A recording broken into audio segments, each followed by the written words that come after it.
Recently, in some sea areas, heated rhetoric has been exchanged between governments, particularly over territorial disputes over small islands.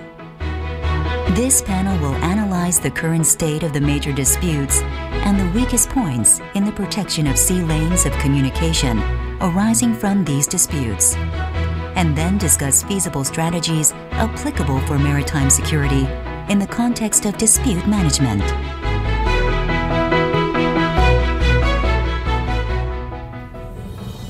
Good afternoon, ladies and gentlemen. I welcome you all to this panel. I am Chang-Hoon Shin, a research fellow at the Asan Institute for Policy Studies, and I'm taking charge of two centers at the Institute. The first one is International Law and Conflict Resolution Center, and the other one is Nuclear Policy and Technology Center. Anyway, as you saw from the video clip, this panel will discuss maritime security, having the four renowned and distinguished panelists. Next to me, Mr. Kotani Tetsuo from the Japan Institute of International Affairs, and then Mr. Alan Romberg from Stimson Center, and Professor Thuy from China Foreign Affairs University, and Mr. Tran Thuy from Diplomatic Academy of Vietnam. Even though the panel topic, the panel title is just maritime security, with moderators' privileges and considering the talking points and the nationalities of the panelists, I would like to narrow down the topic into the maritime security issues in the South China Sea and in the East China Sea, which have recently drawn great attention from our international community. The sea areas have long been used for major routes of international commerce, so that the traditional concept of maritime security has focused on the protection of sea lanes of communication from piracy and armed robbery. However, if you look at the East China Sea and South China Sea, you may find some conspicuous new challenges to maritime security in these two sea areas. The new challenges may include maritime terrorism, territorial disputes over maritime features such as islands, islets, rocks, and low tide elevations, maritime disputes after the advent of the 200 nautical mile exclusive economic zone regime, and the concept of extended continental shelf, and the issue of shipment and transshipment of weapons of mass destruction. How are we responding to the new challenges?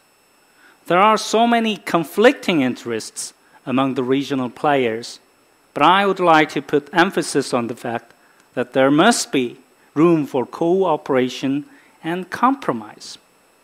Pending a final conflict resolution, we may find room for maneuver in managing the conflicts. In this context, I expect the four excellent and distinguished panelists here at this panel will provide you with very insightful ideas, especially in cooperation, in the areas of cooperation. Distinguished panelists, I'll give each of you 7 to 10 minutes for your talk. Please keep this time limit. And after reading talking points, I decided that the first microphone should be given to Mr. Alan Romberg from the United States of America, which claims to have legitimate interests in the sea areas. And then we will hear Japanese perspective from Mr. Kotani Tetsuo, particularly with regard to maritime security issues in the East China Sea. And then Vietnamese perspective from Mr. Tran Thuy, particularly with regard to the South China Sea. And finally, from Professor Thuy, we will hear Chinese perspective on maritime security in both sea areas. So please, Mr. Allen. Thank you very much, Chairman Shin. The chairman, as many of you may know, is a real expert in this area, so it's a challenge to measure up to his expectations. I want to say a few words to begin with about the nature of maritime security issues in the region, and then talk a little more in specific terms.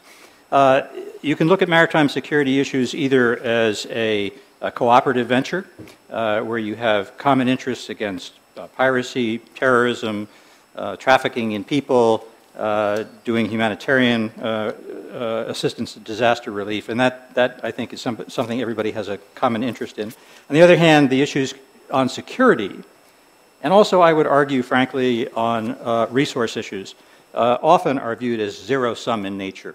My win is your loss, and vice versa. The sea can be a buffer to external aggression, or it can be an avenue for access to other countries. I even would argue that, as I said, on resources, which many people describe as a win-win kind of approach, it's proven very difficult in practice to carry that out. Now, the UN Convention on the Law of the Sea, UNCLOS, provides some guidance about the rules to be applied in operating in the maritime space and resolving potential conflicts in that space, but it doesn't resolve all the issues, and at the same time, of course, it doesn't tell us anything about how to address the territorial conflicts. So even though it lays out some rules that should apply, let's say in the maritime area, territorial seas, or where is an EEZ, in fact, different countries rely on different provisions of UNCLOS, and they also have different interpretations of UNCLOS. One example that Dr. Shin pointed out is that you've got the whole issue of rocks and reefs. What if you build a structure on top of a submerged feature and you put a desalination plant up there? Is that now an island that can support life? Does it generate a 200 nautical mile economic zone? From an American perspective, these issues are really of enormous importance, not just for the countries that are located here. We haven't ratified UNCLOS, which I think most of the Americans here you will find we would like to have happen, but in the meantime we are obligated to observe the terms of UNCLOS under our international obligations, and we do so, and we expect others to do so as well. Obviously, a major issue in that respect has to do with the rules governing naval vessels in EEZs, and specifically American naval vessels in China's EEZ. The U.S. is promoting a rules-based regime, and the way the U.S. looks at what was agreed about the naval vessel issue was summarized very well by a colleague at the Naval War College, and I'd just like to read briefly what he said about that. He said, "The creation of the exclusive economic zone in 1982 by UNCLOS was a carefully balanced compromise between the interests of the coastal states in managing and protecting ocean resources and those of maritime user states in ensuring high seas freedom of navigation and overflight, including for military purposes. Thus, in the EEZ, the coastal state was granted sovereign rights to resources and jurisdiction to make laws related to those resources, while high seas freedoms of navigation were specifically preserved for all states to ensure participation by the maritime powers in the convention." In other words, if they didn't get those powers, they would not have signed on. So that was the price that the coastal states paid to allow the maritime states to use those EEZs freely. But really what is important, and we know that China and some others have a different view, but what's important is not merely the disputes over legal interpretation. What's at stake are national security issues. And so they're not going to be resolved quickly, but they are terribly important. A particularly difficult aspect of maritime disputes, and one that makes management of them very difficult, is the element of history. A lot of the claims are based not on legal principle, but on history, and therefore, due to competing histories, among other things, there are overlapping and conflicting claims, and they often have a very high emotional content. Obviously, all of them relate to territory one way or another, or else there would be no claim to the maritime areas. Some have greater resource implications than others. Some are more likely to lead to actual confrontation than others. But we know, for example, that in the case of Dr. Takshima, where I don't see a physical confrontation likely to take place, there are political consequences which are enormous and are clear for everybody to see. I would say also that Chinese historical claim within the Nine-Dash Line in the South China Sea is one of those historically based claims that creates a lot of disagreement, tension, and sometimes we've seen physical clashes as well. History is a strong element in the Senkaku Diaoyu issue and of particular concern today. It's also involved in another way where China, for example, in late 2010 or mid-2010, said the United States should not even think of sending an aircraft carrier into the Yellow Sea. Well, they dropped that claim, but the basis of that was that historically the Yellow Sea was an invasion route of China. So history is a particularly difficult issue to deal with. Now, the American interest with respect to all of this centers on questions of access, stability, peace, security, and also protection of commercial interests. The nature of relations over maritime space has also been affected, of course, over time by some important changes, most important among them, the rise of China. I have to say that I think China's behavior has been a matter of particular concern to other nations in the region and has conditioned the way that a lot of those nations have viewed their security interests and also have viewed the American security role. Now, the U.S. has no claim to any of these disputed areas, and it doesn't support anybody else's claim to any of these disputed areas. But while taking no stand on sovereignty, obviously the U.S. has a very strong stand against use of coercion or force, or I would say provocation. So we support the resolution of these issues or addressing of these issues, even if they can't be resolved through diplomacy and peaceful means, consistent with international law, including UNCLOS. Now, the U.S. has alliance commitments, and it will stand by those alliance commitments. Those alliance commitments do not extend to all the disputed territories, but as we know in the Senkaku Diaoyu case, in fact, they do. But American policy is really not focused on the assumption that there's going to be a military confrontation. Rather, it tries to focus on diplomatic approaches. So short of any military confrontation, I would say the main utility of those commitments is to try to provide a sense of deterrence as opposed to anything else. In thinking about the implications of all of this for Sino-American relations, which has been an important theme in a lot of the conversations at this plenum, and which will play a crucial role in the future, we need to think of these questions not only, and I would say certainly not primarily, in terms of worst-case contingencies. Rather, we need to think of them in the context of what I see as a dedicated policy by both American and Chinese leaders to build what's been called a new type of major power relationship. How that's going to be done remains to be seen. Indeed, whether it can be done remains to be seen.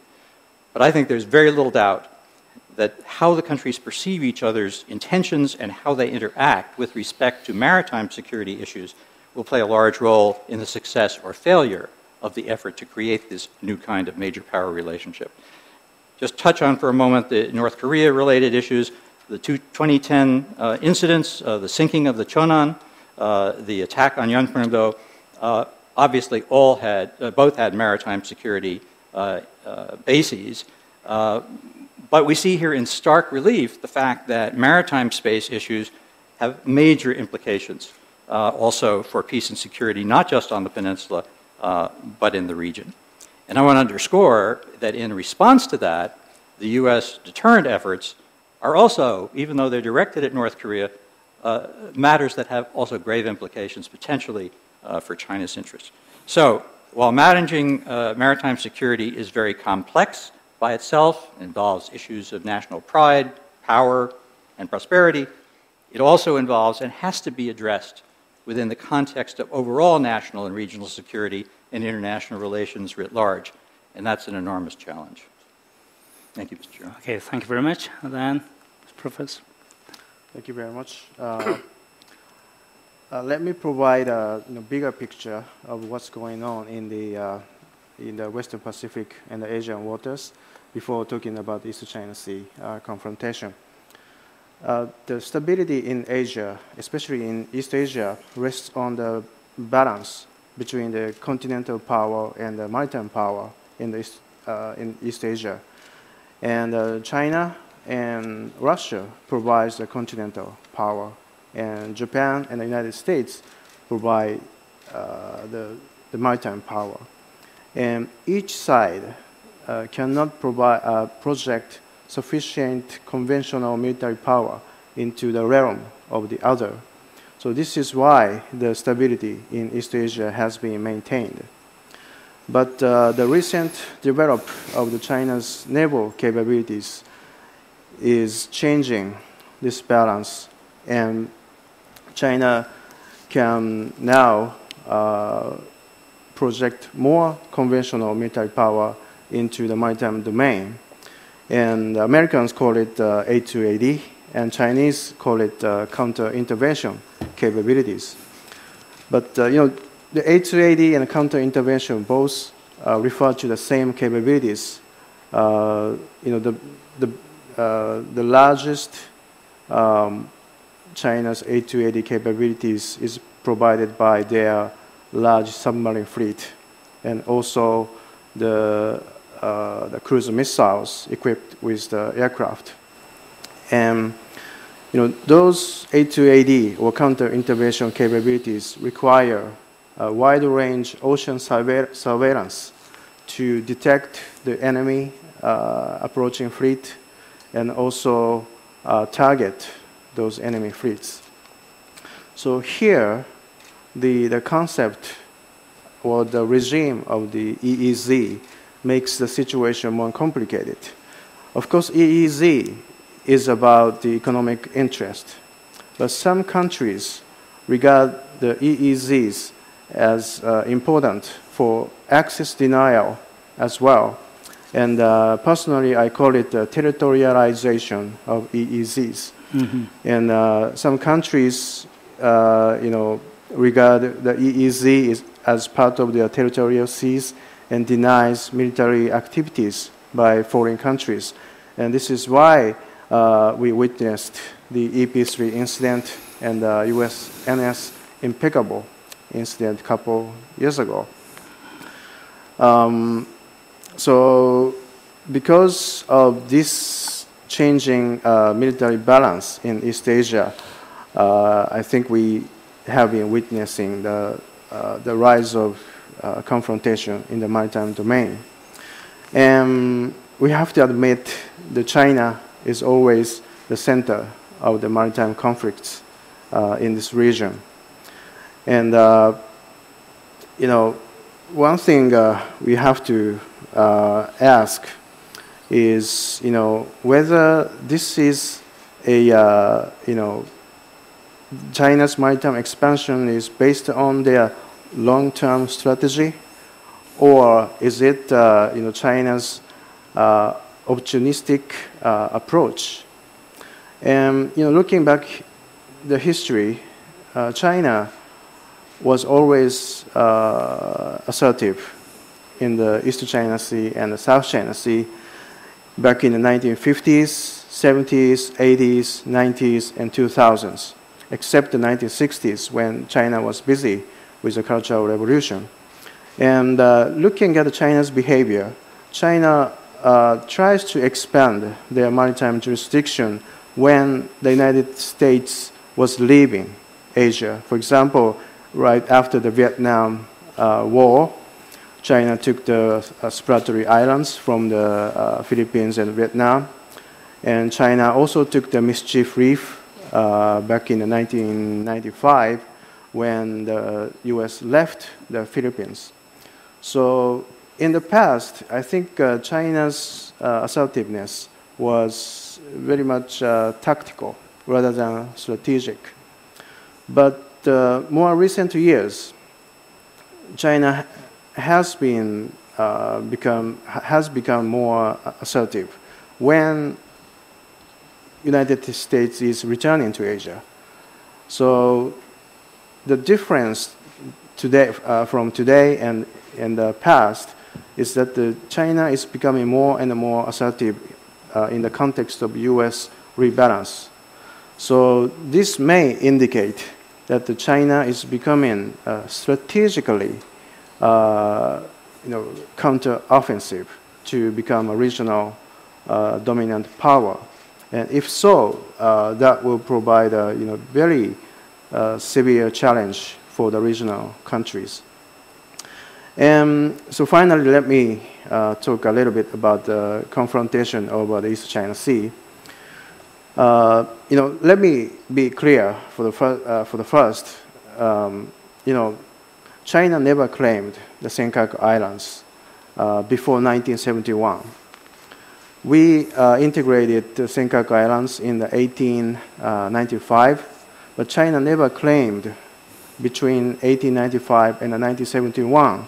China kept this 76-year silence, and Chinese maps, documents indicate China recognized Japanese ownership of this island. So in the 1970s, Japan was very much surprised and upset by this China's sudden claim of this island, And because of this, China's sudden claim, we don't think this is a legitimate claim from the Chinese side. We just think it is just an accusation. And China is making accusation and also physically challenging our administrative rights over the island. And we don't think it's a peaceful way to solve those issues. And, Japan is always stick to the peaceful resolution of the territorial problems. We have problems with South Korea and Russia, but we never send our ships to the contested waters. We never send our aircraft to the contested airspace, because that is not, a peaceful way. And I just hope China will stick to the peaceful way as well. And, some people may think, this confrontation is about the small rocks and islands in the distant waters. Or some people may think this is about the energy resources around the island. And some people may think this is about the nationalism in China and Japan. But to me, this is about the future of Asia. If we make any compromise or if we make any appeasement on this issue, maybe we can maintain a short-term stability, but that will encourage China to do the same thing in the other parts of this region, especially in the South China Sea. And Japan needs to stand firm to promote peaceful resolution of the territorial issues and maritime issues, and to promote the rule-based order in Asia. And we need to establish rule-based Asian order to maintain the peace and stability in this region. That's all I have. Okay, thank you very much. So another criticism on the Chinese assertiveness from Vietnam, Mr. Thuy. Thank you. First of all, I would like to thank Asan for inviting me to this important conference. Not another assertive view, but another viewpoint on real picture on the South China Sea and on the other region also. If we see the maritime issue, people usually think it's an issue of territory disputes. But in reality, there are many issues in the maritime domains. We should separate at least three issues. First is territory disputes over land features, some rock, some islands, and even some submerged features. For example, parcel between China and Vietnam separately, Scarborough, and in the East China Sea we have Senkaku Dokdo, Senkaku Ryoyu, and Dokdo Takeshima. And second issue is relating to the first issue, but some aspect is not relating. is the issue of overlapping of maritime claims. Some of claims are based on UNCLOS. Just countries claim maritime zones according to provision of UNCLOS when they claim 200 nautical miles from their baselines, or they claim the maritime zone from habitable or inhabitable land features. But some claims, namely China 9 dotted lines, are not based on claiming of land features. So we can imagine when the land feature in the South China Sea disappear, no more land, no more islands and rocks in the South China Sea, China is still claiming the 9 dotted line because the lines is not based on claiming of sovereignty over land features.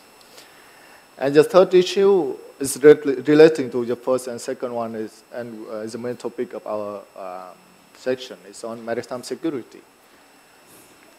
In this aspect, I would like to pay more attention on the issue of freedom of navigation. A lot of people say that we don't see any conflict, no military clash with the territory dispute. It means no effect, no implication for freedom of navigation. But in reality, some countries apply they want to turn the international water into the domestic waters and apply national jurisdiction within the disputed area. This means of some kind of restriction on lawful activity of other countries. And second issue regarding, as other panelists already mentioned, is the issue of military activity within EEZ. It's the main differences between China and US. And the third issue is not directly relating to navigation, but it's also freedom of activity. It's lawful activity of coastal countries within their lawful zones according to UNCLOS, namely the economic activity in oil and gas exploration and fishing activity within 200 nautical miles of EEZ or continental shelf provided for by UNCLOS. And the third one is more, the fourth one is more important, is that we don't have a mechanism, effective mechanism to deal with the dispute now. So we don't have mechanism to prevent dispute from escalating into the full conflict. And whenever conflict happens, it will impact on regional stability and peace and also freedom of navigation through the region. And it takes me to the second point. Because of complexity of the issues, we don't expect a final resolution, a grand resolution of disputes within our generation because of the nature of sovereignty issues. No country wants to give up their sovereignty claims. And even if we bring the issue to the International Court of Justice to solve the issue, it's a zero-sum game because the winner will take it on and the loser will have nothing. Because we cannot divide an island into two separate parts. It's different with the dispute in the territory, in the land border. We can have 50-50 or 60-40% of the disputed area. But for the one island, the winner will take on. So no country wants to bring the issue to the International Court of Justice, especially the country who are now controlling the disputed land features. But China will never accept for, go with Vietnam to ICJ for issue of paracel, for example. Right? And a lot of sources of tension, and it's very difficult to manage these sources. Namely, the domestic issue. We talk a lot about domestic issue within China, a lot of interest group, competition for resources, for priority, and for maritime activities. And we have the issue of nationalism, the sovereignty issue relating to nationalism, especially in the area of informatization, area of internet, a lot of netizens, bloggers, voice concern about the issue of sovereignties. And the netizens, they avoiding to identify themselves so that they can speak very freely on nationalistic issue. And it will put pressure on the government leaders. So no leaders want to appear soft in the sovereignty issue, especially within this modern context. And the other sources of tension is which is the issue of resources competition. When other countries, for example, in the South China Sea, South Asian country believe that they have a rights provided for by UNCLOS to develop oil and gas within 200 nautical miles of EEZ. But China believes that they have rights within the 9 dotted line. So China law enforcement agency interfere with oil and gas development of ASEAN claimant countries. So this will happen again and again because different perception, different argument from which sides. And other sources of tension, which is military activities. As China is rising, China military, China Navy is stronger, and they need area for training, area for exercises before moving out to other regions. In this aspect, the South China Sea provide area for China to train maritime, to train the Navy forces. And it's a legitimate process for China, but it will impact on balance of Navy powers in the region, and it will make smaller countries in South Asia nervous. And the most important, the South China Sea is now become one of the main issues between China and the U.S. The South China Sea become a test case where China will rise peacefully, where the U.S. can maintain their dominant position in the region. If U.S. withdraw or give up the South China Sea, the balance of power in the region will change forever. And other aspect is the South China Sea is not relating to U.S. interests, but also to U.S. credibility, whether U.S. can maintain their commitment, whether U.S. can provide some, not security, but provide some diplomatic initiative for solving the main issue of the region.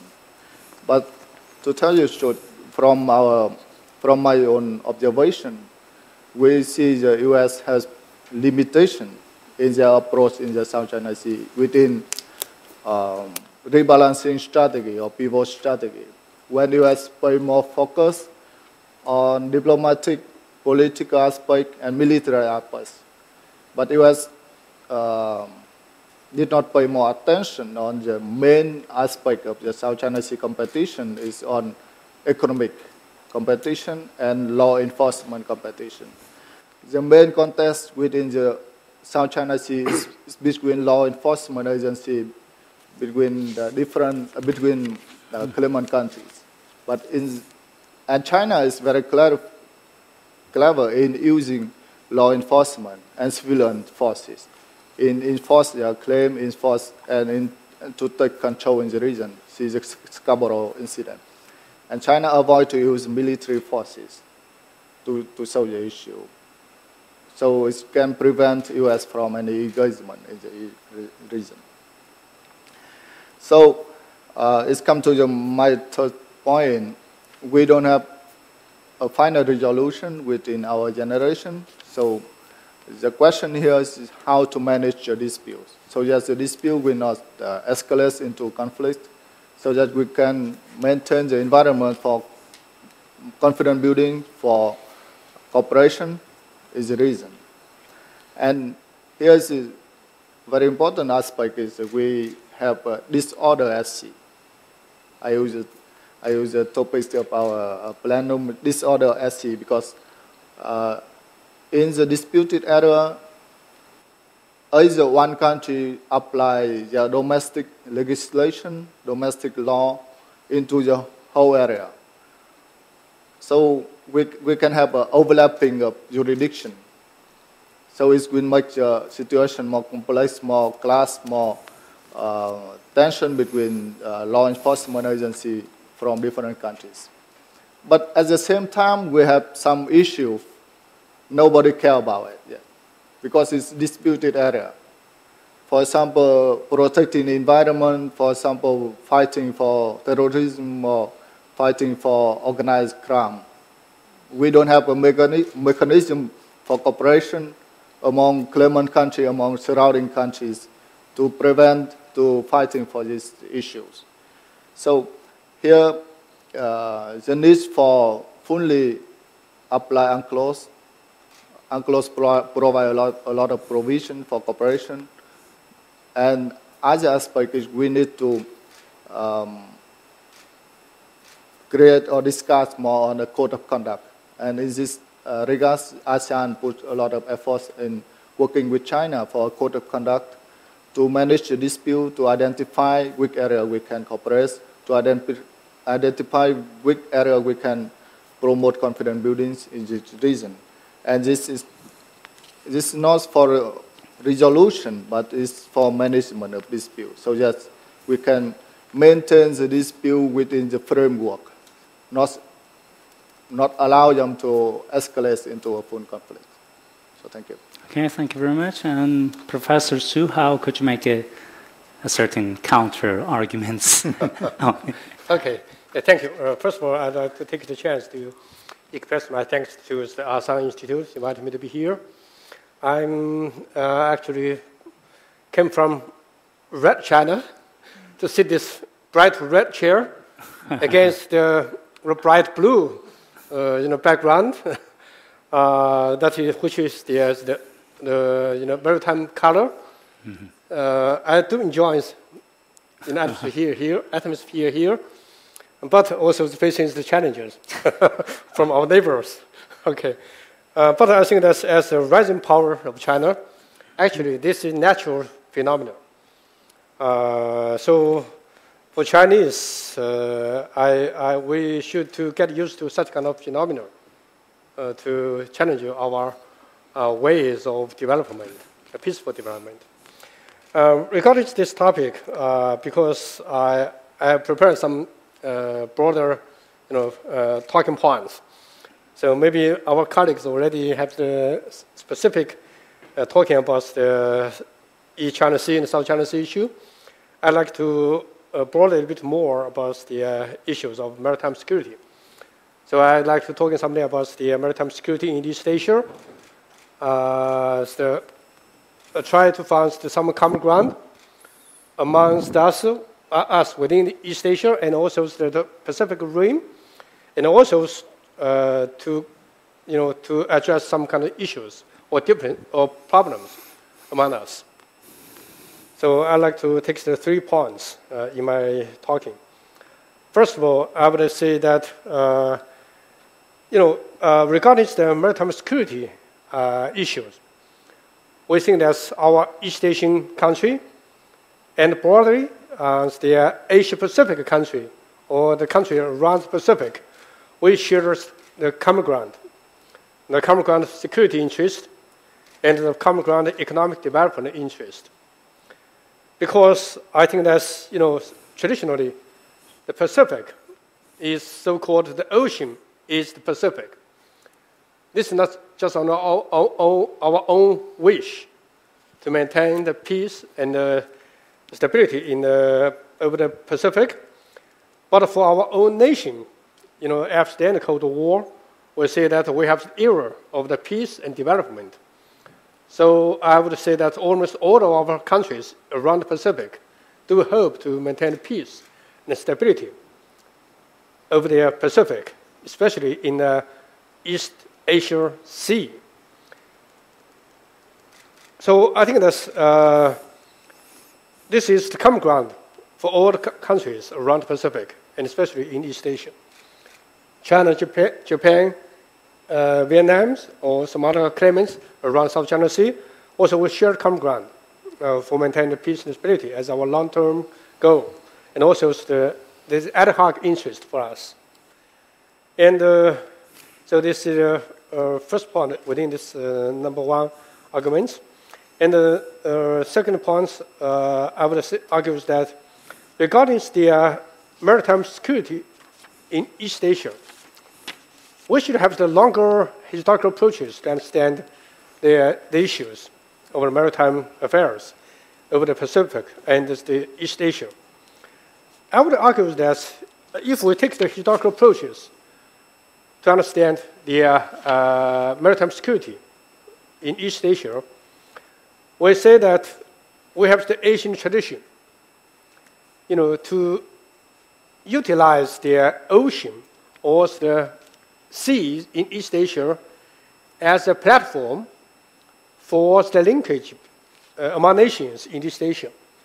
So in ancient time, we know that not only China, we have the so-called the Central Kingdom, but we use the sea as the leverage to enhance our relation with our neighbors. By such kind of means, we export our goods, our technology, our culture to our neighbors. So that means the sea is the good platform for the members around the East China, East Asia, to enhance our mutual benefits with each other. So historical evidence supports us that maritime affairs in East China, East Asia Sea is also very significant for our current cooperation with each other. And regarding the maritime security in East Asia Sea, I would say that we also share quite a lot of common ground, especially facing quite a lot of non-traditional challenges to us. In which regard, we share the common ground, and we facing the same or similar challenges of the non-traditional security or non-traditional maritime security. We can name that so many issues we share common ground. For example, like the safeties of sea lane, or the anti-piracy, and the non-proliferation of mass weapons of mass destruction by the sea. And even though China is not a member of PSI or the CSI, but China would take the responsibility to maintain the the proliferation issues by means of the sea. Okay, and regarding the smugglings at sea, also there's the rescue in the sea and the search and rescue over the sea, and the prevention of the pollution, maritime pollution, and maintains diverse of ecological environment at the sea area. So you can name so many common ground for us to maintain the maritime security, non-traditional security, maritime security issues in maritime affairs in East Asia Sea. And even regarding the freedom navigation, this lunch we already discussed with our Japanese friends regarding freedom navigation. I would say that all of us, including China and the United States, we share common ground to maintain the freedom of navigations in sea areas, not only in East Asia, but also in the whole ocean of the Pacific. So we share quite a lot of common ground for all of us around the East Asia and the Pacific rim. So this is my first argument. And secondly, of course, we admit that we are facing quite a lot of challenges or uncertainties regarding the maritime security in East Asia. I would like to mix the broader dimension to understand the maritime challenges in East China Sea. Firstly, I would say that we have some kind of legacies of history since the modern time regarding the maritime problems around us in East Asia. Since the modern time, we're facing the intrusion from Western society, actually is the Western colonial expansion to our East Asia. So not only is the physical power from West to conquer, to expand to East Asia, so it makes quite a lot of trouble by means of sea. For example, China, the Opium War, two Opium War, and other so many kind of the war in modern China by means of expansion from overseas. So that means the sea is something like makes the threat to our Chinese national security. This is historical legacy, or this is some kind of historical memories in our Chinese mindset. I don't think that not only Chinese ourselves, but also our neighbors in East Asia. So I think that's not only the modern time from Western legacy, but also the Japanese, follows the ways of Western model to expand in World War I, World War II, by wars which launching against China and our neighbors, including South Korea. So such kind of the legacies of the modern power politics still makes the trouble to us. And even now, at the moment, frankly speaking, the Japanese right-wing's behavior, or still some kind of logic or power politics to define the relations among countries in East Asia. For example, Japanese always perceive themselves as a sea power, and China, they define China as a land power. So in their mindset, maybe they say that China should be restrain themselves ourselves on the continent, rather than expand into the sea. Otherwise, there will be makes the structural confrontation between China and Japan. So this is logic of the traditional, power politics. And also another issue is that the intrusion from outside of the Pacific, frankly speaking, from the United States. We know that this plenum talking quite a lot about the strategic pivot to Asia or rebalance. Frankly speaking, from Chinese observation, or personally my observation, I would say that they're coming back from other side of the Pacific to present in East Asia. It is something like the Americans try to reshape their maritime order in East Asia. We know that recent years, we already have quite a lot of the smooth cooperation among ourselves in East Asia. So sea is also the major platform for the cooperation between us. East China Sea, between China and Japan, we have good cooperation with each other economically. And Vietnam and Philippines, that's the 10+1 cooperation. It's quite good for us. But it seems to me that, to some extent, Americans are a bit worried about the regional community in East Asia. That will be exclude the United States out of the region. So intentionally, Americans do not like such kind of the realities happening in East Asia. The reason why the United States would like to go back to East Asia and try to intrude into East Asia, to some extent, to reshape in the balance or rebalance between East continental Asia and continental East Asia and the maritime East Asia. So that's some kind of the potential problem between us, or there's some kind of background makes the trouble between us. And another thing is that the actual problem, among our East Asian countries, we already addressed quite a lot, East China Sea and South China Sea. This is a historical problem. I mean, after the end of the Cold War, or after the end of the World War II, right? For example, like China-Japanese Diaoyu Island issue. At this point, maybe, frankly speaking, I don't agree with our Japanese friends say that China just make public our claims to Diaoyu Island issue as 1971. I'm a historian. I do quite a lot of research work about the Chinese relation with Japan and also Chinese relation with Ryukyu Islands. I read quite a lot of the archives, Chinese government's archives, especially the ROC, I mean Republic of Chinese archives.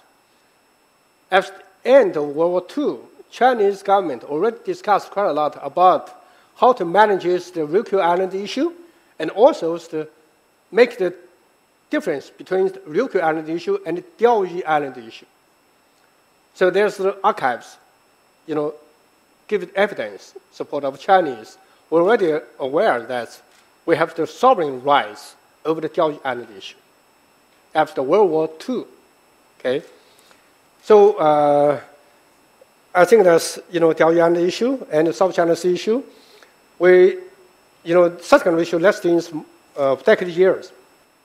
But even though there's the problems there, but China will have a policy of so-called the shelves the issue disputes, or put the disputes aside and try to encourage the joint development over there, the maritime affairs. So in this context, we have the good process of regional cooperation in East Asia, recent years. But unfortunately, just recent 3 years, since the 2009 or 2010, there's the rocky way between China and our neighbors in East Asia and Southeast Asia. But in my personal observation, I would say that our smaller neighbors actually, maybe it's the worry about the rise of China. So one of my friends, actually from Vietnam, asked me a question, said that, well, your Chinese leader, Deng Xiaoping, make a word or key policy, say that shelves the disputes because it is very complicated. So we should put this complicated situation for the next generation who will be much more smarter. But our Vietnamese friends told me that, well, no, they don't agree with this. They disagree with this because he said that next generation will not be very smart. The smarter, our generation will be more smarter to manage the issue. Otherwise, for the next generation, we cannot resolve the problem. The reason why my friends said like this, I thought that maybe it's our neighbors, maybe to some extent worry about rise of China. Maybe in their mindset, they thought that if China will become stronger, becomes much more muscle regarding our military building, so maybe there will be no chance or there's less possibility to resolve the issue. So our neighbor would like to take the advantages before the rise of China to discuss or to make these issues becomes the flashpoints. Okay, maybe there's a technical way to manage the issue. Okay, so I think that since then China becomes a scapegoat. Not only its territory disputes, make it critical from not only our neighbor but also to the international community. Talking quite a lot about the Chinese becoming more and more assertive or even aggressive to manage the issues, in maritime affairs. But personally, I would say that in our Chinese understanding, we say that the reasons or the cause to make the trouble over the maritime security or territorial disputes is not from our China side, but beginning from our neighbor. For example, like just recent dispute with Japanese, because Japan do first, and China makes a response. South China Sea is similar like that, similar scenario, right? So I would say that not only our Chinese behaviors looks assertive, but our neighbors, to some extent, maybe make the assertive action so that makes China do something in response. Otherwise, our Chinese government will lose the support from our society, from our public of Chinese society. So I don't think it's, actually it's in South China, especially in South China Sea, in our Chinese, in general understanding, or our public's opinion, we thought that, or Chinese public takes the stance like this. We lost quite a lot. For example, in South China Sea, Vietnam, Malaysia, Philippines already has oil fields, already to explore quite a lot of natural resources in the South China Sea, in south part of South China Sea. But China would get nothing. Even though we have claim to, within the -9, but we do nothing regarding the natural resources deployment. So we lose, and our neighbors get benefit. Okay, so the scenarios in Chinese mindset is quite different. Okay, so the third point, even though there's quite a lot of problems or uncertainties over the maritime security in East Asia, but personally, I'm optimistic regarding such kind of the maritime security issues. Firstly, our Chang-Hoon mentioned that we lack of the mechanism to resolve the maritime security issue. But I think that in this regard, I'm a little bit positive, to predict the process of mechanism building of the maritime security issue, and also in general, the regional cooperative architecture building. I have the three models to understand the regional cooperative building, not only in East Asia, but over the Pacific. Number one, I give a word called the model of roller barrier. That means in East Asia, we share quite a lot of common ground, not only economic development, but also the maritime security, especially non-traditional maritime security, or the peace and stability over the maritime affair is very important for us. Otherwise, we cannot cooperate with each other to develop our own. So we have built some kind of the natural patterns of the cooperations within East Asia. I give a word roller barrier. That means economically, and also especially the production, labor division, or the financial flows already have the actuals, internally flows within East Asia. So this is good for us to maintain our cooperation in East Asia. Number one. Number two, I give a word called the model of walnut. That means, walnut. Inside, that's the fruit to eat, for eating. But we have the shelf to safeguard the growth of the fruit inside of the walnut. That means ASEAN plus 3, our East Asian country, we are still in course of the regional cooperation. But we need other powers around us, including the United States, to be engaged into East Asia, to make some smaller neighbors of China feel confidence to have the cooperation with China. For example, some smaller country in Southeast Asia, they thought that China is so big, so huge, so they are not very confident to go to enhance their cooperation with China. But in the conditions of American presence in East Asia, that's what makes our neighbors feel confidence to have the cooperation with China. So in this regard, I would say that China takes a positive attitude to welcome the United States to be engaged into East Asia. So that's something like the walnut model. Okay. And the third is, my own words, is the model of dual-core processor. Like this computer, originally we have just only one CPU processor, right? But the function is quite limited. But later on, we have the 2 CPU processor. So it makes the functions much more, advanced, right? So I would say that the Pacific seems like a computer like this one. So if China and the United States, we could be like the dual-core processor to work together in a similar or same direction. So that will make the strategic stability over the Pacific, so that we can have the good phenomena for not only regional cooperation in East Asia, but also the trans-Pacific cooperation with each other. So the reason why Chinese will propose the new type of big power relation.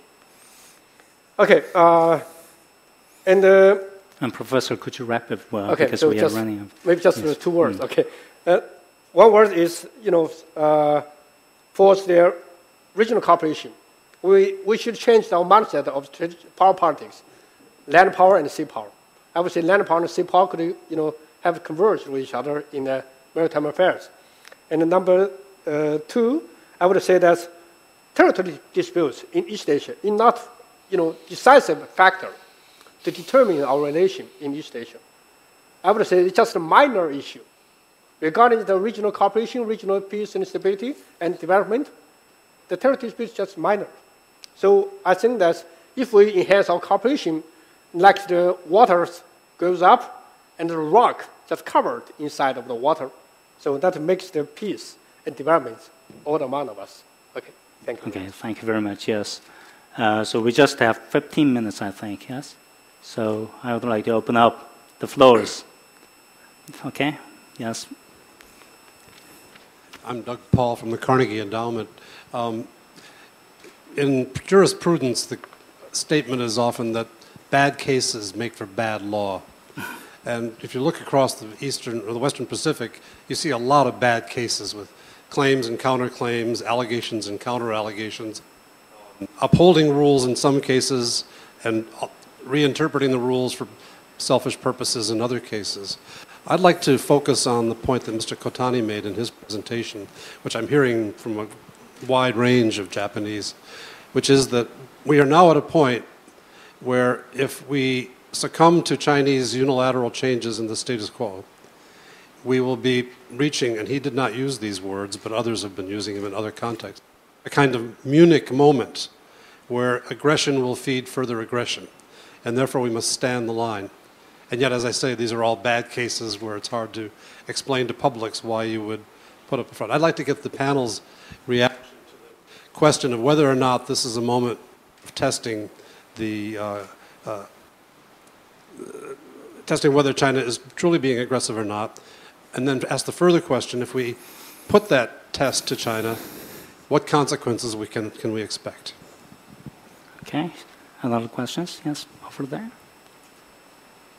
The ladies over there, just microphone to you. Thank you. I'm Rui from TCS, and I have one question and one observation. My question to the panel is, the Chinese are present at and also I think the others to stress the cooperation is importance of cooperation. But do you see that how is your observation of the prospects for Japan-China maritime cooperation in the East China Sea? That's one question. The other a couple points on my observation on what's Chinese presented mentioned about the regional cooperation's importance. I totally agree. But I think for the surrounding countries, for example, for Japan's case on Senkaku, the day before yesterday, you sent the 40 aircrafts flying over Senkaku, or like a weapon-grade laser pointing at the Japanese vessels. I mean, when you talk about the cooperation, I think the behavior also should accompany what's the actual remarks.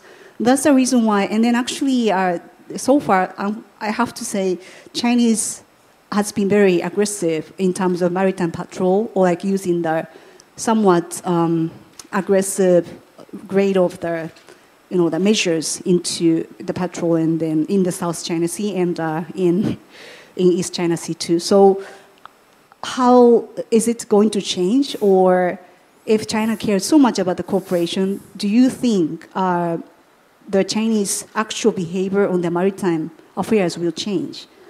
But lastly, this is just one comment. Also about Senkaku, the Chinese always claim it started by Japan, but actually not. From 2008, we have seen that many ships never been that scale coming over to Senkaku Islands. That's how Japan responded. In 2010, there was a vessel coming and then tried to land on the islands. So it's from the Japanese perspective, we are responding to Chinese action, not the other way around. Thank you. Okay, so another questions from? Shin, you got one over there. Oh, yes. I'm Daniel from China Central Television. I have one question to ask Mr. Kotani.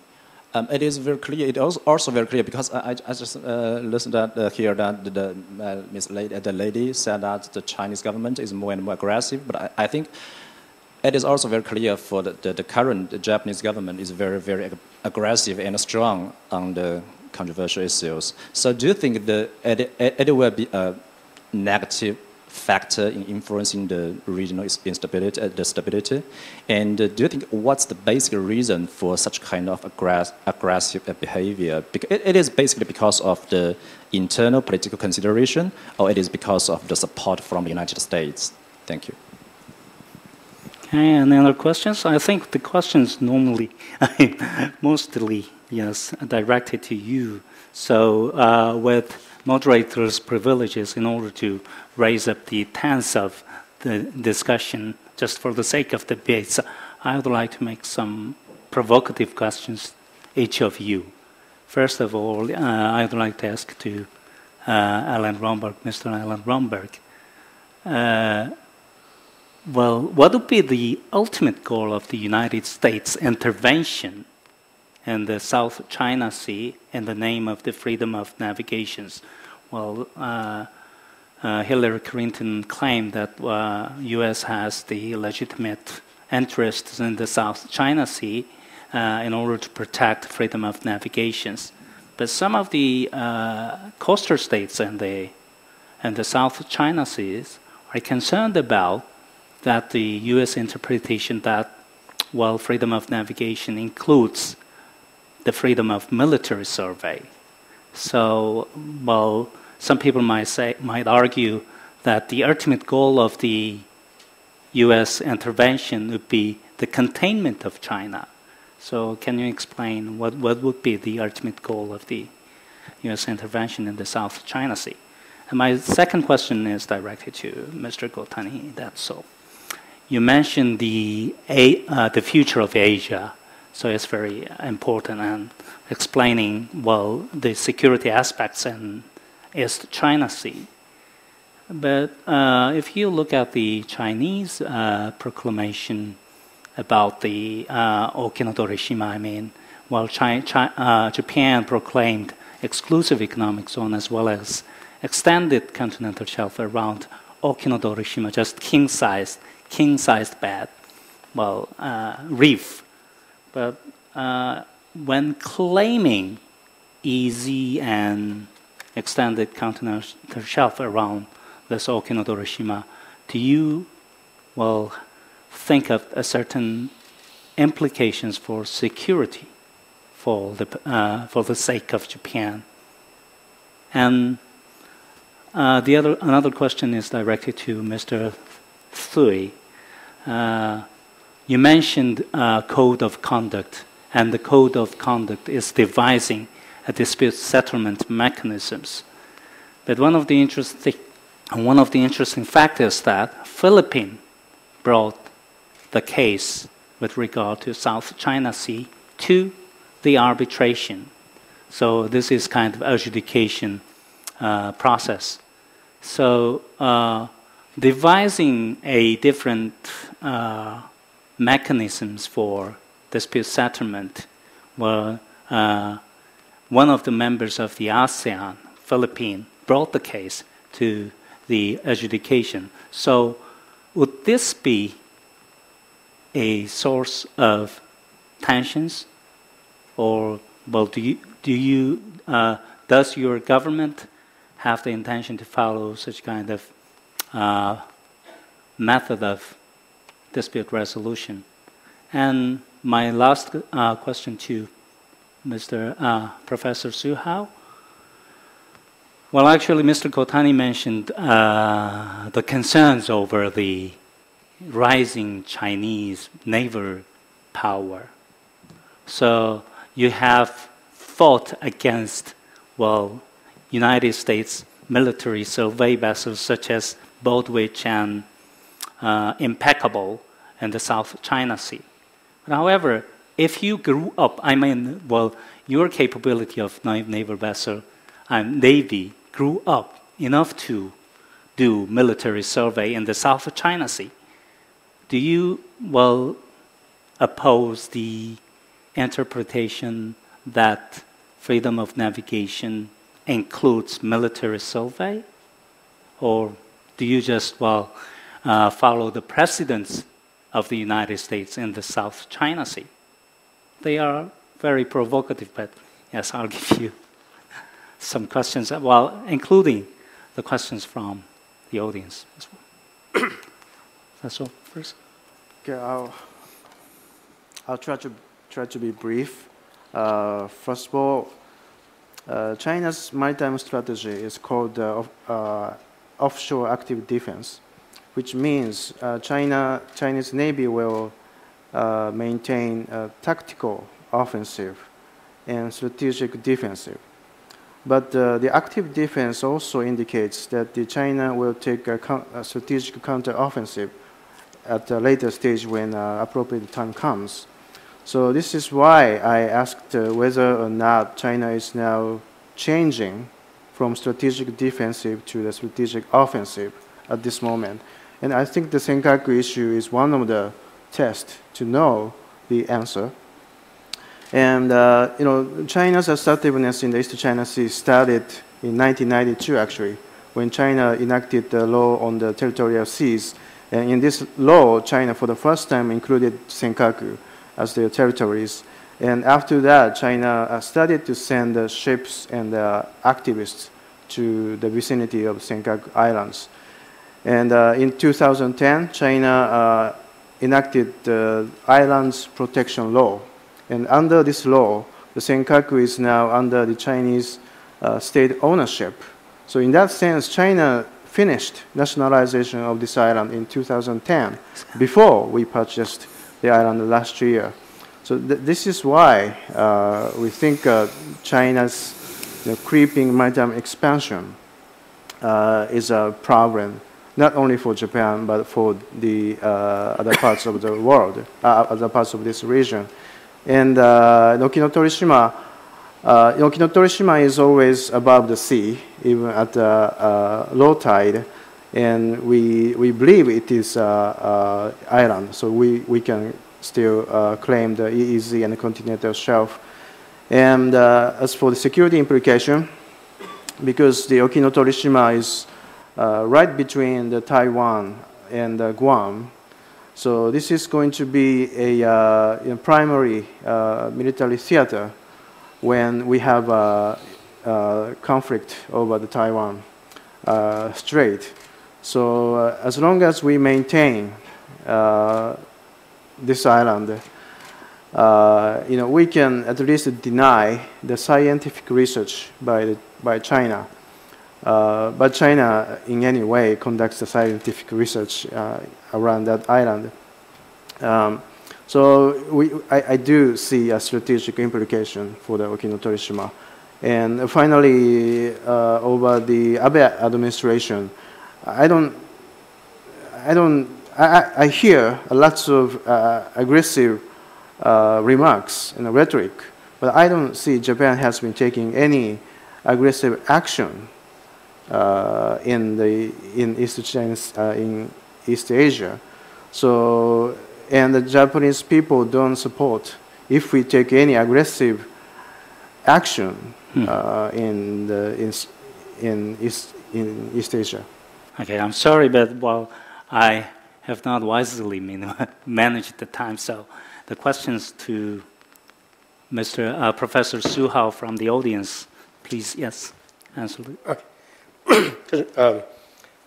Douglas, you're talking about the Chinese aggressive action, right? As just previous remarks regarding Chinese action, in response, the assertive action from our neighbor. All right. So I would say that maybe there's some kind of misinterpretation of Chinese behavior from Western society. I remember you reminded me, a few years ago when I met my American friend, he gave me the picture or painting, cartoon painting, said that China looked like the ghost. Use the 2 chopsticks. One is just eat Taiwan, and next pick up Philippines and look at Japan. Look like this. So that means China looks like the ghost to try to expand in the traditional ways of, modern power politics. But actually, I don't think China will have such kind of intention. So I would say that regarding territory disputes, in our Chinese mindset, we just say that in history, history always the legacy of China. Okay, in history, so we already have such kind of territory inside of China, but unfortunately, in modern time, especially in the anti-Japanese war, so we lost our territory. Now, why not? We just so-called irredentary behavior to take this territory back. It's just a natural, response or natural inherent behavior to manage the issues of these territory disputes with our neighbors.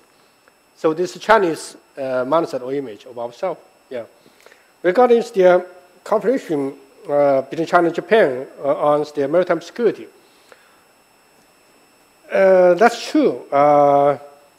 Regarding the East China Sea, even though we have still quite differences to define how the demarcation of the East China Sea, but we already have the consensus, right, to try to find out possibility to joint, programs to develop the programs or to explore their natural resources. Actually, that's the common sense between China and Japan in 2008, right? So that's the case that even though we have the differences or disputes, but we also have the room for discussion to find the opportunity for the cooperation with each other. But regarding the Diaoyu Island issue,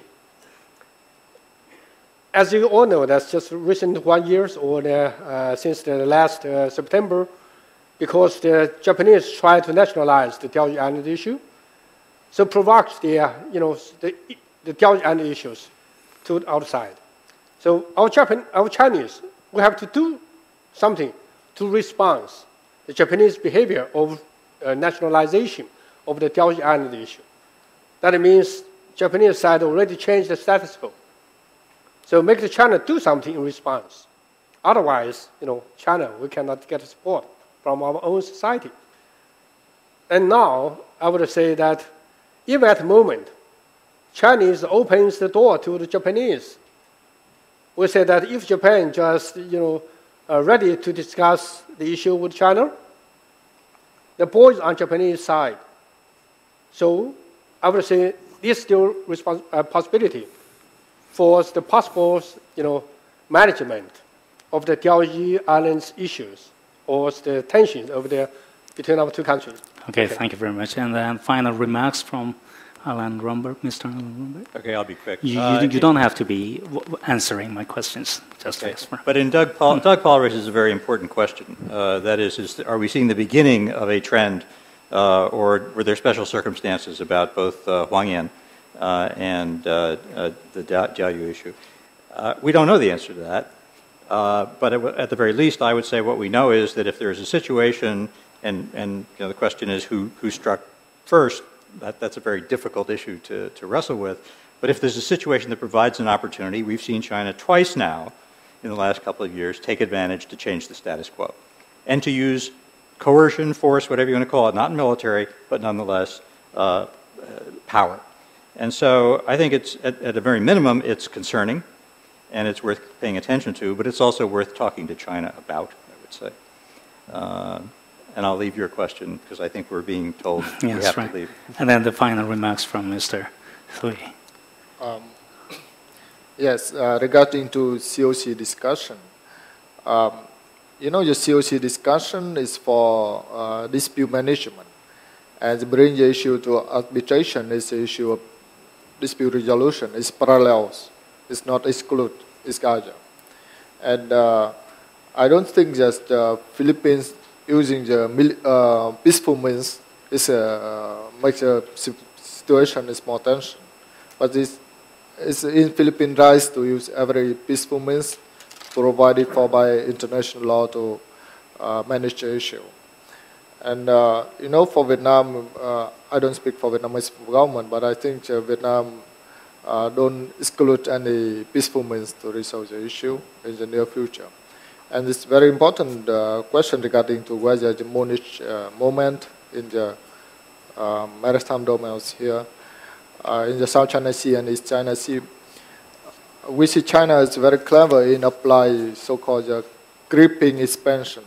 So we don't know where or when China crossed the lines. And if you see the South China Sea situation now and 15 years ago, the picture is very much different.